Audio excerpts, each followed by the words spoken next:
అసలు ఏ రహస్యాలు ప్రత్యేకించి చెప్పొద్దో చెబుతారు. అర్ధనాశం, మనస్తాపం ప్రత్యేకించి చెప్పకుండా కూడా ఒక 5 ఉన్నాయండి. అర్ధనాశం, మనస్తాపం, గృహే దుశ్చరితాని చ, వంచనం చ, అవమానం చ, మతిమాన్న ప్రకాశయేత్. అర్ధనాశం చాలామంది గమనించండి దయచేసి.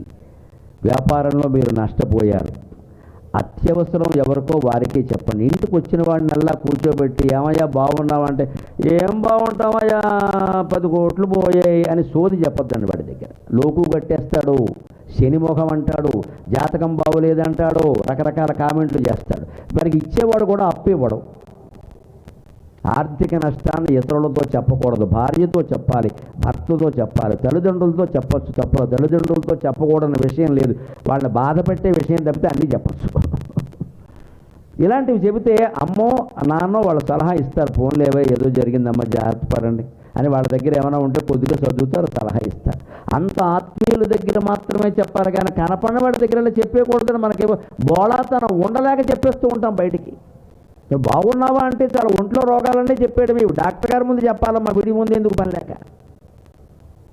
అక్కడేమో ఆయన చెయ్యెట్టుకుని పొట్ట చూసి ఏం తిన్నామంటే ఏం తినలేదు, చివాట్లు చెప్పు దెబ్బలు తిన్నా. ఏం తినకపోతే ఈ రోగం ఎలా వచ్చింది?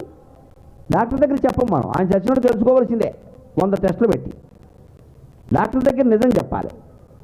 అర్థమైన గడ్డి తింటే గడ్డి తిన్నానని చెప్పాలి. ఆ గడ్డికి మందు వేస్తాడు ఆయన. ఏమి తినలేదండి అయ్యి బాబా నిన్న ఉపవాసం కూడా. మరి ఈ రోగం ఎందుకు వచ్చింది చెప్పడం.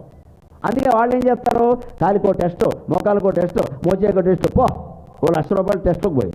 నువ్వు చెప్పట్లేదుగా, నువ్వు తప్పు ఒప్పుకో. మనం ఆయన అడుగుతాడు పాపం డాక్టర్ మంచివాడు, ఏం తిన్నావో చెప్పండి, ఎక్కడ తిరిగేదే, ఇది మీకు సాధారణంగా రావు కదా, ఎందుకు చెప్పాలి.